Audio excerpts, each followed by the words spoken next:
Cuidar nuestra forma física, además de las posturas que adoptamos en el día a día, puede ayudarnos a prevenir la hernia de disco y también a reducir el dolor cuando este ya se ha presentado. Si te gustaría conocer algunos consejos para ejecutar tus labores domésticas y todas aquellas actividades de tu vida personal y laboral, quédate en este video y te muestro todo lo que debes saber para lograrlo. Yo soy Michael y en este video te quiero compartir 10 consejos para prevenir y controlar la hernia discal. Si es un tema de tu interés, quédate y disfruta estos sencillos consejos. Aplícalos a tu vida diaria y luego coméntame cómo te fue. El primer consejo que quiero compartirte es: cuida tu postura. La postura perfecta no existe. Nuestra columna vertebral posee cierta curvatura con el fin de repartir la carga y presión del cuerpo humano, por lo que la mejor posición será aquella que mantenga esta curvatura lo más natural posible. Si tienes que estar de pie, distribuye tu peso de manera uniforme. Cuando estés sentado en un escritorio, una mesa o incluso en el coche, utiliza una almohada o una toalla enrollada entre el asiento y la zona lumbar para aumentar el apoyo, o cómprate de una vez un soporte lumbar para tu espalda. Si vas a levantar objetos pesados y no lo puedes evitar, trata de llevar ese objeto a tu centro de gravedad del cuerpo para evitar lastimarte la espalda. Si debes agarrar del suelo un objeto pesado, no inclines la espalda. En su lugar, flexiona las rodillas, mantén la espalda recta y levanta el objeto despacio, manteniéndolo lo más pegado al cuerpo posible y evitando los movimientos bruscos.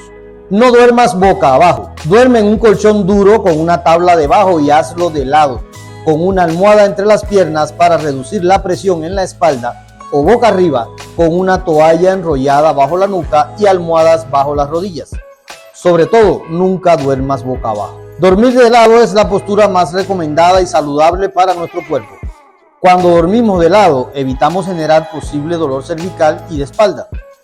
Además, también ayuda positivamente en la respiración, así como nos ayuda a reducir el reflujo gastroesofágico. Si queremos dormir de esta forma, se recomienda una almohada gruesa para así la cabeza reposa alineada con el eje que marcan las vértebras. En cuanto al colchón, que sea firme para evitar que se hunda la zona pélvica y así permitir que las vértebras permanezcan alineadas. Pero esta postura también tiene una parte negativa, y es que al reposar el peso del cuerpo sobre un lado, presiona y provoca estrés en los nervios y músculos. Al dormir boca arriba estamos previniendo dolores del cuello y de espalda, ya que en esta postura la columna vertebral reposa recta y sin forzar.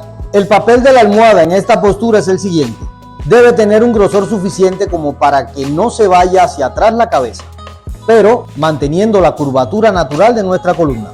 Para reducir la compresión de los nervios en nuestras extremidades, la mejor colocación es que nuestros brazos estén rectos o sobre el cuerpo.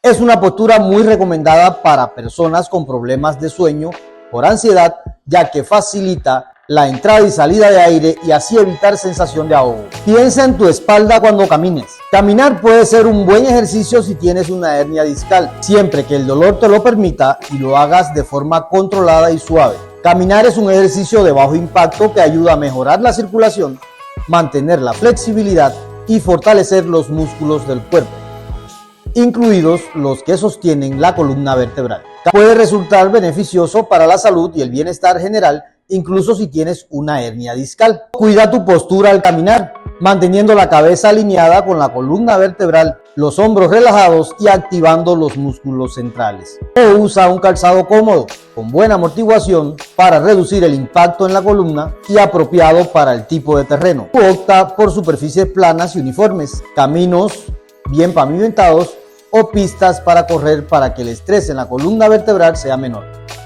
Si notas dolor, molestias o cualquier cambio en tu estado durante o después de caminar, conviene parar y, en caso necesario, consultar al médico o rehabilitador. Siéntate bien al volante. La postura óptima o perfecta es muy difícil de conseguir.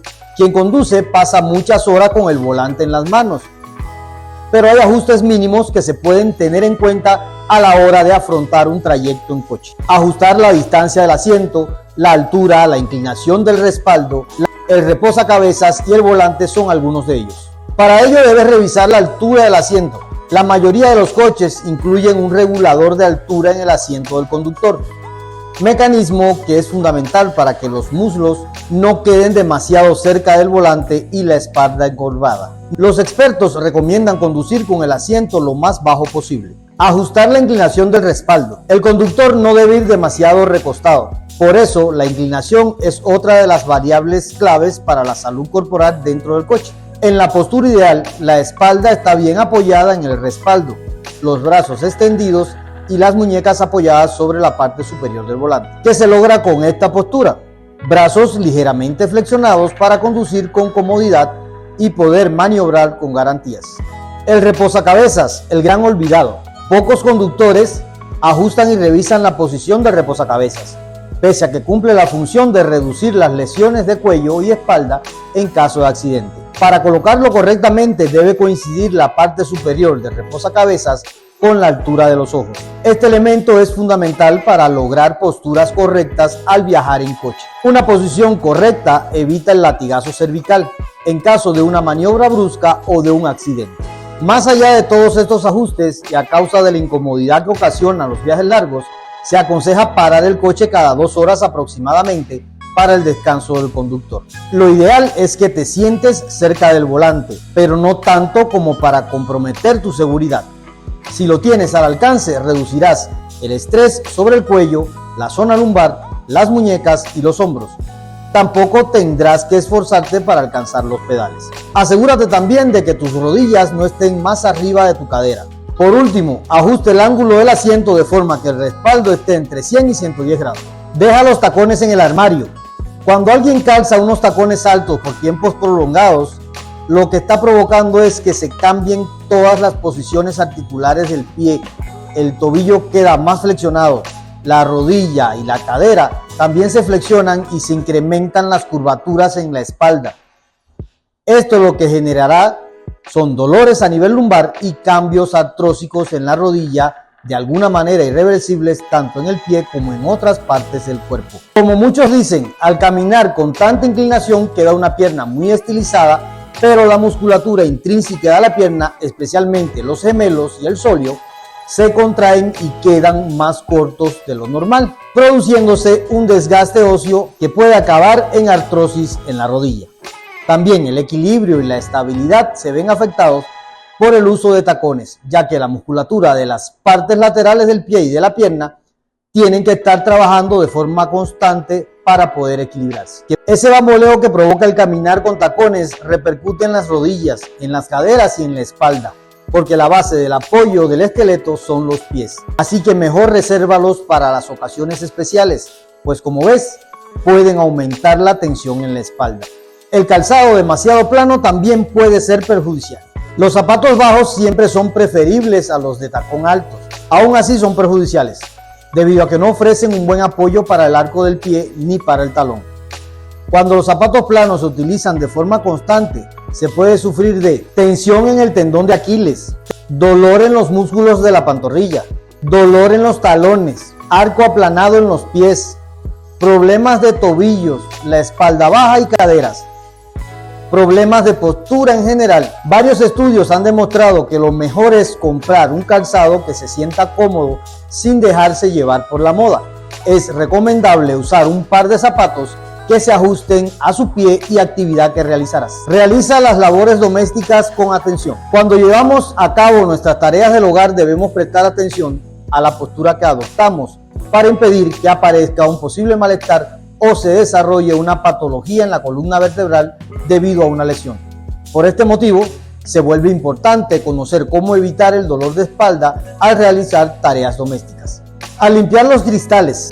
La limpieza de nuestros cristales puede incidir en el estado de nuestros hombros, haciendo que sintamos un dolor que se irradia hasta las cervicales si frecuentemente realizamos esta actividad sin las medidas pertinentes. De este modo, lo más apropiado es adelantar el pie derecho y dejar atrás el izquierdo, usando la mano derecha para limpiar los cristales y utilizando el brazo izquierdo para apoyarnos en el marco de la ventana. Además, se recomienda invertir las posiciones para que ambas partes trabajen por igual. Otra de las consideraciones a destacar recae sobre la altura de la ventana, dado que, si está demasiado elevada, tendremos que contar con la ayuda de una escalera. evitando ponernos de puntillas y que nuestra mano tenga que moverse por encima de la cabeza, al ser una posible causa de tensión muscular en la espalda y las cervicales. Al planchar, los principales problemas que encontramos a la hora de planchar radican sobre la inclinación y la curvatura que mantenemos de forma prolongada de la columna. Así, lo más importante es emplear una tabla de planchar adaptada a nuestra altura, de manera que quede ligeramente por encima de la cintura. Es aconsejable también no acumular demasiada plancha y distribuir esta tarea a lo largo de los días para que nuestra espalda no tenga que hacer un sobreesfuerzo. Además, colocaremos el cesto de la ropa justo al lado para no tener que girar constantemente para alcanzar las prendas. Una de las tareas más habituales que realizamos en el hogar consiste en barrer y fregar el suelo, por lo que tenemos que ser cuidadosos y no dañar nuestra espalda. Lo primero a tener en cuenta es que el palo de la escoba o de la fregadora debe ser lo suficientemente alto como para no tener que encorvarnos, situando una mano a la altura del pecho y la otra en paralelo a la cadera.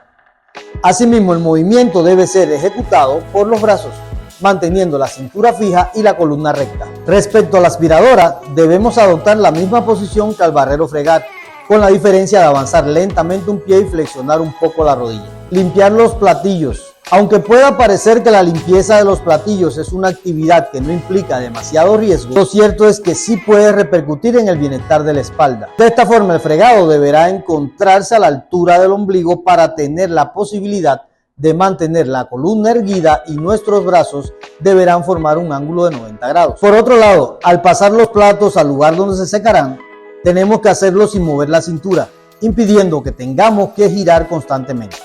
Al hacer la cama, finalmente, para conocer cómo evitar el dolor de espaldas al realizar las tareas domésticas, no podíamos olvidarnos de mencionar cuál es la forma correcta de hacer la cama. Aquí la clave se encuentra en flexionar las rodillas en lugar de arquear la espalda, y si la cama se encuentra pegada a la pared por algún lado, tendremos que separarla para poder rodearla completamente y así no tener que forzar la columna para llegar a los extremos. Mantén a raya el sobrepeso. La obesidad, producto del sobrepeso, puede causar aumento de la curvatura en la zona baja de la espalda, pérdida de apoyo de la columna vertebral, dolor de huesos y músculos, ciática, hernia de discos lumbares y otros dolores crónicos en la columna. Lo ideal para la espalda es ir reduciendo de forma adecuada el peso. En primer lugar, se recomienda consultar con un especialista en dietética y nutrición para que pueda elaborar un plan adaptado a tus objetivos específicos y reducir los excesos de peso de manera controlada. Mantener un peso adecuado es imprescindible para mantener sana nuestra columna vertebral. Para lograrlo, come de manera variada y equilibrada, sin abusar de grasas y azúcares, ingiere frutas y verduras en abundancia y lleva un estilo de vida activo, alejado del sedentarismo. Realiza ejercicio físico a diario. Si hasta ahora te preguntas si puedes hacer ejercicio con una hernia discal, la respuesta es categóricamente sí. De hecho, el ejercicio va a ser un aliado insustituible durante la rehabilitación de una hernia discal. Aunque es posible que no tengas ganas de moverte cuando padeces los dolorosos síntomas de la hernia discal, es importante que no seas sedentario. El ejercicio es esencial en el tratamiento de esta patología. ¿Qué sí debes saber? Al iniciar la actividad física debes evitar ejercicios de alto impacto, sobre todo en los primeros meses de evolución. Evita realizar ejercicios a ritmo rápido y dedícate a fortalecer toda la musculatura estabilizadora de la espalda, así como la musculatura abdominal. Esto te ayudará a mejorar la sintomatología. Lo más importante antes de iniciar con el ejercicio es dejar de sentir dolor. Lo siguiente, reeduca tu postura y el tipo de respiración. Específicamente utiliza la respiración diafragmática y con ella en cada movimiento utiliza las vías de suministro energéticas que se requieran según sea el caso. Por ejemplo, si estás trabajando fuerza, utiliza las vías anaeróbicas. Mantén la columna hiperextendida y el peso a levantar dentro de tu centro de gravedad del cuerpo. Y por último, deja de fumar. Cuando te duele la espalda, generalmente piensas que es porque dormiste en una mala posición o porque cargaste algo incorrectamente. Pero hay otra causa que quizás no habías contemplado. Fumar puede ocasionar un incremento del dolor en distintos niveles. Este vicio suele relacionarse más con los pulmones. Sin embargo, el resto del cuerpo también lo resiente. La nicotina puede alterar el tamaño de los vasos sanguíneos y la capacidad del cuerpo para adaptarse, por lo que se hacen más propensos a daños en los ligamentos y en los músculos que hay alrededor de la columna. Veamos un dato interesante sobre este tema. Fumar reduce el contenido de nutrientes en la sangre que se envía a los discos intervertebrales y a las articulaciones de la columna. Distintos estudios han concluido que baja la vitamina D, o sea, fumar altera la velocidad de la producción de vitamina D, la cantidad que circula en la sangre y el número de receptores. Todo esto lleva a una deficiencia, la cual tiene el potencial de disminuir la densidad ósea, lo que a su vez lleva a fracturas. El dolor de espalda también es común en personas con deficiencia severa de esta vitamina. Afecta la recuperación después de una cirugía. Fumar afecta la capacidad de regeneración de los huesos y la tasa de éxito de una cirugía de columna. Décadas de estudios muestran que los fumadores tienen resultados peores que los no fumadores cuando se trata de un procedimiento como este. Una lenta sanación de las heridas, infecciones posoperatorias y una menor probabilidad de fusión espinal son algunos de los efectos negativos de fumar en la columna. Además, quienes fuman permanecen más tiempo en el hospital, incrementando sus gastos médicos. Muchos neurocirujanos incluso creen que una cirugía no es una opción por la lenta curación si el paciente continúa fumando. Muchas gracias por haber visto este video. Si te gustó, regálame un like, deja algún comentario, suscríbete si no lo has hecho y compártelo en tus redes sociales. No olvides activar las notificaciones para que YouTube te avise cuando suba un nuevo video. Si ya estás suscrito y quieres formar parte de mi comunidad,